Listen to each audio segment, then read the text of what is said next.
Why is the ring light? Why does it have to do that? Oh, look. Glare. Glare. Glare. Glare, glare, glare, glare. God.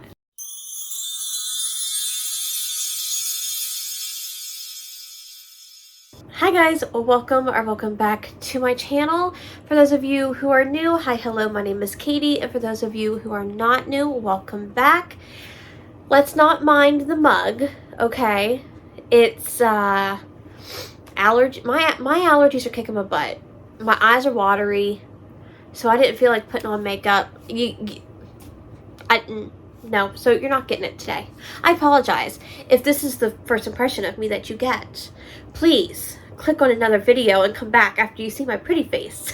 But by the title of this video, you know what I am doing. I am going over all the recent reads that I've done.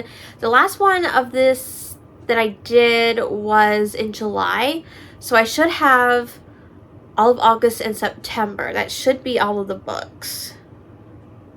And October. Up to this point. So that's 9 books. I know some people are like, that's not a lot of books. I get it. I get it. But your girl also has a full-time job. Get that money. Get that money. That's what she does. So she can only read when she can read. But, so that's why we only got 9 books to talk about. But the books that I'm going to talk about, I think are good. So there's, well, some of them were good. So there's that. So I'm going to start with the furthest book back and work my way up chronologically. I'm going to tell you about the book, what I rated it, if I liked it, things like that. So grab yourself a snack or a drink, or just put me on in the background, because we all know she's a talker. Right here, I can't stop it. Okay, the first book that I'm going to talk about is Quiet Beautiful Things by Samantha Christie. This book is not matte, and it does not do justice when it's got a ring light on it. We're going to have to go hold it like this. This is straight, and you have to like hold it like that. Okay. So in this book, this is a single dad romance. We are following Blake, and Blake discovers at the beginning of the book that he has a 4-year-old daughter that he knew nothing about. He hooked up with a girl in college, and she had a baby, never told him, he never knew, and come to find out that this little girl has not been living in the best living environment. The mom has been very neglectful. The mom's parents want nothing to do with the daughter. In fact, they're like looking a place for her to go because they want to go on like this world cruise, and they just don't want to have to worry about her. So if he doesn't take her, she's going into the foster system. And he comes from a very loving family. They do have money, so like that helps the situation, but they're like, yes, let's go get her. When his mom finds out, she goes and buys all the things that a little girl would need. And when he meets her for the first time, he finds out that she is deaf. And the mother has not done anything to really learn how to communicate with the daughter or to teach the daughter how to communicate in any way. So he is starting with ground zero, not knowing how to do anything. And so I think it's the social worker is like, I know someone who can come and be an advocate for her. And that is where our heroine steps in. Her name is Ellie. She just moved into the town. And what he doesn't know is that Ellie is also deaf. So she knows that's the world she lives in. Like, she knows all about this. So she comes for a house visit, like the day after he gets her. And the house is a mess. And she's seen that the little girl can't communicate. So she's thinking, oh my gosh, this guy's terrible. This guy has been neglecting his daughter for 4 years.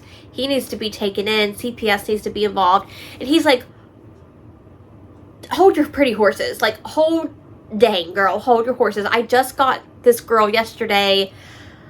Her mother never did anything, you know, and it was all this big misunderstanding, but it's a very cute scene because, like, you can tell how much she cares for these children, and you can tell how much, like, he cares for his daughter already, and he just wants to make sure that she has everything in the world. So they start working together. She starts teaching him sign language. She starts teaching the daughter how to communicate, and it's just this beautiful relationship that that blooms, and then like doubt starts creeping into her mind because she's like, oh, we can't do anything because like it's a work relationship. And then, you know, it goes from there. But I loved it. I gave it 4.5 stars, and I don't know why I didn't give it 5. Because frankly, I don't know. I'm surprised I remember that much from the book, because usually when I read a book, all the information is gone. Like, so I think after I film these videos, it is. Like, you asked me about a book and I'll never remember. But this is book 1 in the Montana, is it the Montana brothers or the Montlake brothers? But he's got, how many of them? 1, 2, 3 brothers, and they each get a book. So great start to a series. Okay, the next book I do not own, but that was Till Summer Do Us Part by Megan Quinn. This was Paige and I's book club for August. And in this book, we are following Scotty, and Scotty works at a pretty much like male-dominated office, and all the men in the office are married. And she is so sick and tired of hearing about their marriages because she is divorced. Hers did not work out. She's like, oh dear Lord, she's not a part of the group, part of the clique or whatever. So one day, when the boss is in and they're all having a meeting, she decides to be like, oh yeah, I'm married too. I didn't tell you. Oh my gosh, must have slipped my mind. And one of the guys like, well, you're not wearing a ring. You know, he's like the instigator. His name is Chad. We all know a Chad. Yeah, we do. And she's like, oh, well, actually, our relationship's kind of like on the rocks right now, so we don't know what's going to happen. And her boss is like, oh my gosh, that's so terrible. I got you though, because I am married to one of the best marriage therapists in the country. And she's like, she calls her husband and he's like, I can get them in tomorrow morning. And of course, Scotty's like, sure, yeah. And she's like, now what am I going to do? What am I going to do? So she goes to her best friend and he's like, well, I have a brother who probably will do this. And she's like, why would your brother want to do this? And he's like, well, for one, he's a millionaire and he's kind of bored and he doesn't really do anything. And he's kind of doing this improv thing where everything you ask him to do, he just says yes to. So that would be our hero of the story. His name is Wilder. So he comes to the marriage. I'm laughing because the book is so insane. He comes into the marriage counseling and they start talking and they're bickering. And she's like, we just have to sell it. And then the marriage counselor's like, hey, I run like an 8-day program, summer camp for married couples to kind of reconnect and work on each other. And little does she know that he invites the whole office usually, and they all go. The wife gives them time off, like she is all for like making relationships work. And she was like, no, we can't do that. And Wilder's like, oh, yes, we can. Let's sign up and go. So that's how they end up at this like summer camp for married couples, and they have to share this bungalow, and the bungalow is not a normal bungalow because when he was filling out the application, he said yes to a lot of stuff that, well, he didn't quite know what he was saying yes to. So they basically get the sex dungeon, not like a sex dungeon, but like a very sex positive bungalow that is highly requested in all the other couples, and all the other couples are jealous, and it just kind of goes from there. They're fake married, they fake fight, but they're also really good at all the group activities, and they just start getting to know each other, and they just kind of go from there. It was a good book. I gave it, what did I give it? I gave it 4 stars. I feel like I gave it 5 initially, but then I forgot to rate it on Goodreads, so I just pushed 4, just like before I went to film this. But I'm half thinking I should have did 5. I can't remember. It's between a 4 and a 5. But it's if you're looking for a summer romance now in the dead of fall, that's a good one. Or if you want to wait until next summer to read it, it's still a good one. Okay, the next book I also don't own. It was on my Kindle. It was an ARC, and this is The Live-In Temptation by Brighton Walsh. And this is a single dad nanny romance. So in this book, we are following Xander. Xander is the firefighter chief of this town, and he has a 7-year-old, 4, 5, 6. She's 4, 5, 6. She's one of those ages, daughters. And he needs a nanny. He needs somebody to help. So enter in Chloe. She is kind of the newcomer to town. She is a very free spirit. He, however, is a grump.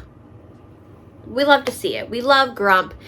And she is very girly, very glittery, very just everything that he is not. But his daughter absolutely falls in love with her.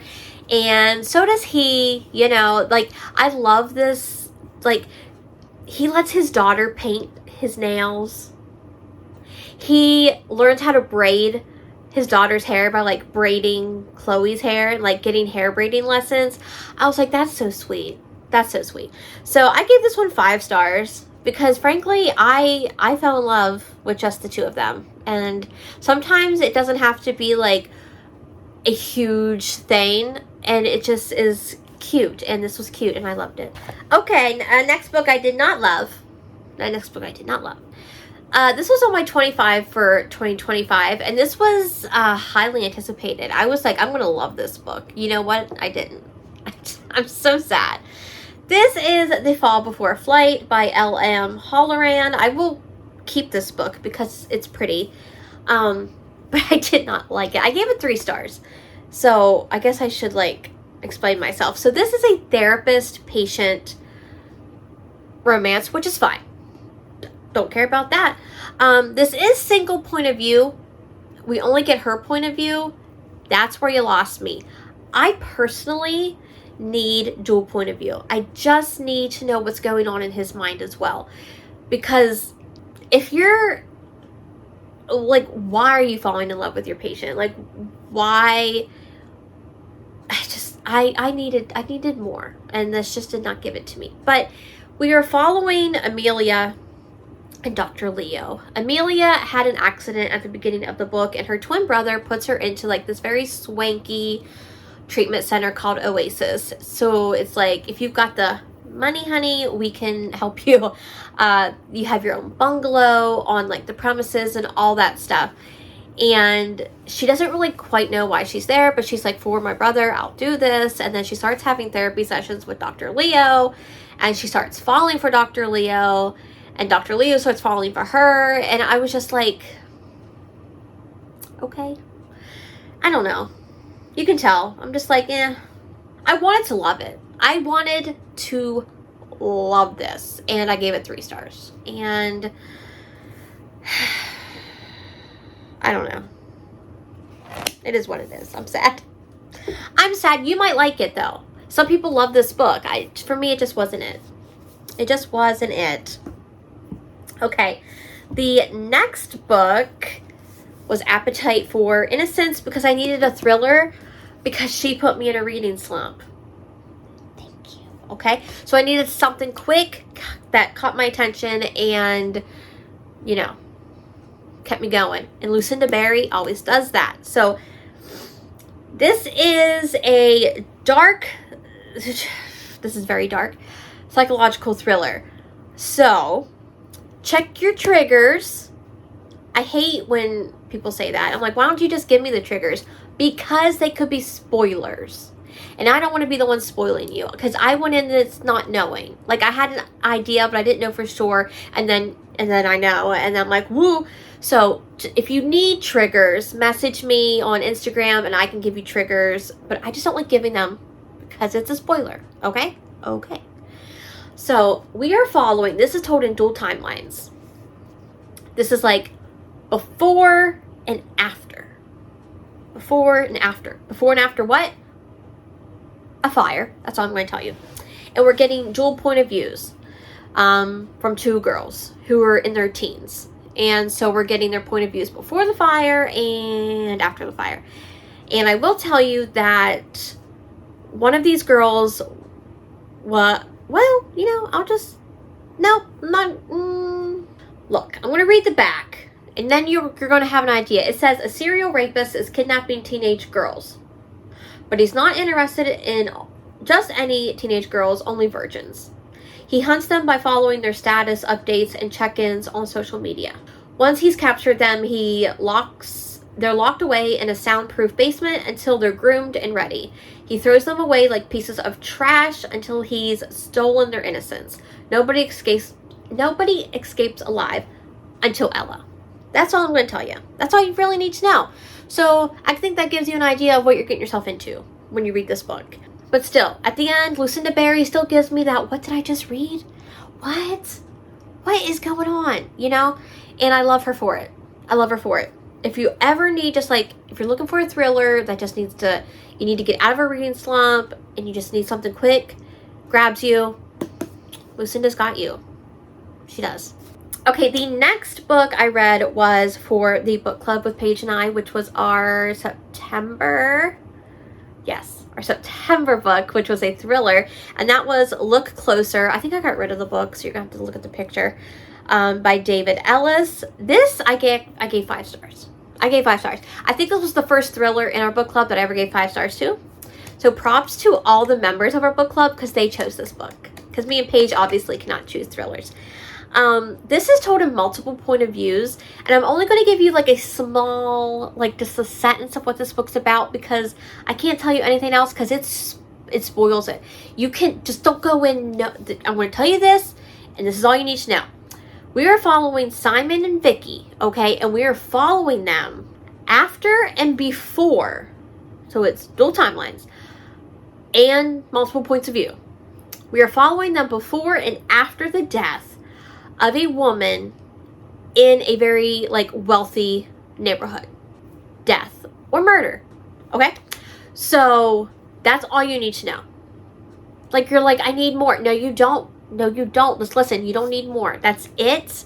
You will, and your mind will, because mine did a few times. There is not just one twist, not just 2. There's multiple.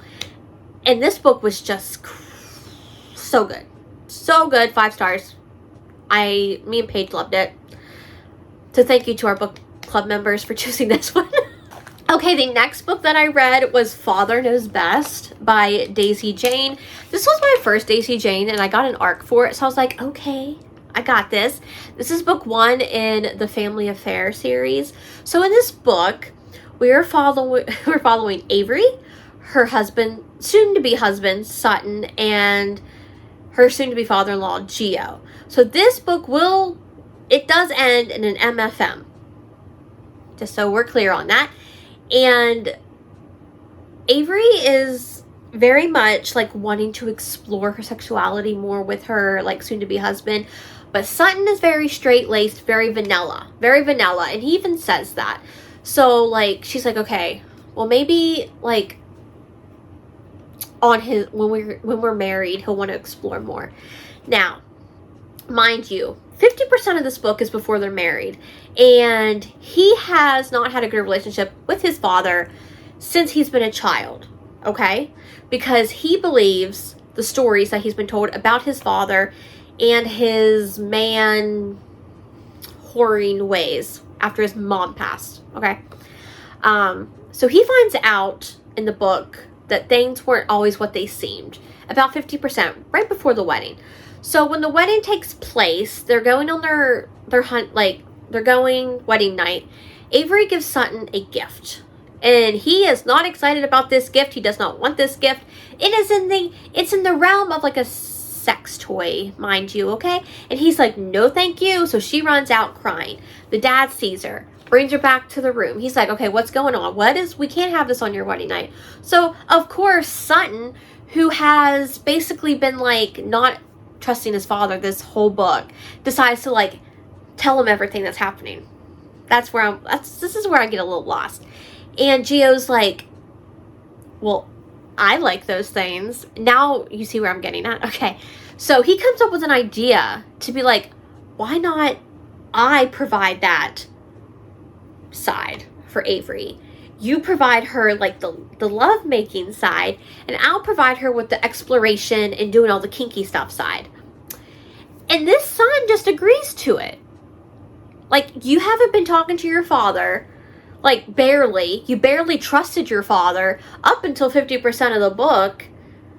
And now you're like, hey, you know what? Let's try that. So they do. They become a throuple, except not a throuple, because like the dad and the son never, you know. But like they're doing stuff. The son stays in the room and he watches. The father goes on their honeymoon with them. I mean, he moves in with them. They become a full on. Yep. Yeah, I gave it 3 stars. I don't know if like her writing's fine. I will read more of her books. I just didn't like the fact that the son didn't trust his dad for 55% of the book, and now you're just gonna like let him do this with your wife. Okay, maybe it's just me. Maybe I'm a stick in the mud. Maybe that's my problem, but you know. Okay, on to the next one. We've got The Getaway. This is a Clover Creek Farm novella by Michaela Christie. This was actually one of my sister's picks for the month of October. So in this book, this is set around Christmas time, and we are following Bree and Noah. So Bree is going basically on her honeymoon that she should have been going on, but they did not get married. She kind of like broke it off and was like, no, I can't do this because I don't feel how I should feel when I'm about to get married to someone that I love. And so she was like, I'm going to take this trip on my own. And then Noah is being forced to take this trip by his father and his brother because he just never leaves. He just is always taking care of his father, the farm. So they both meet at this resort. I can't remember where it was. Hawaii? Bermuda? Bahama? I don't know. And they meet and they have like this great night. And then she brings it up to him. She's like, hey, what if we just had like a vacation fling? And he's like, hey, I'm all for that. And then they start really getting to know each other, and they do all these fun excursions, which was so fun. And like he gets her a Christmas tree because she's never not had a Christmas tree, and she's on vacation, so she can't really have a real Christmas tree, but he gets her sort of a Christmas tree, and it was so cute. And then of course at the end he's gotta leave when she's asleep, and he leaves her a note, and that's the cliffhanger. And we have to find out what happens when the start of the series, because this is like a prequel to the series starting. So I haven't read the next book, so I don't know how it all wraps up, but it ends at a cliffhanger. Still enjoyed it, gave it 4 stars. So my sister did pick out one good book so far, so there's that. And then the last book that I just currently finished was Secret Haven by Catherine Cowles. I received an ARC for this. I've received an ARC for every single one of these books in this series. I can proudly say that this series in a whole is a 5-star series. Every book has been 5 stars. Every book has been better than the last. If you ask me who my favorite couple is, it's whichever book I'm reading at that time. Like, I cannot choose. Do not make me. Okay, this series has been amazing. I own all of them. They're behind me on my Catherine Cowles shelf. So good. Okay, so in this book, we're following the last 2 Coulsons that have not gotten books. That would be Fallon and Kai. They are foster siblings. They are not related by any means.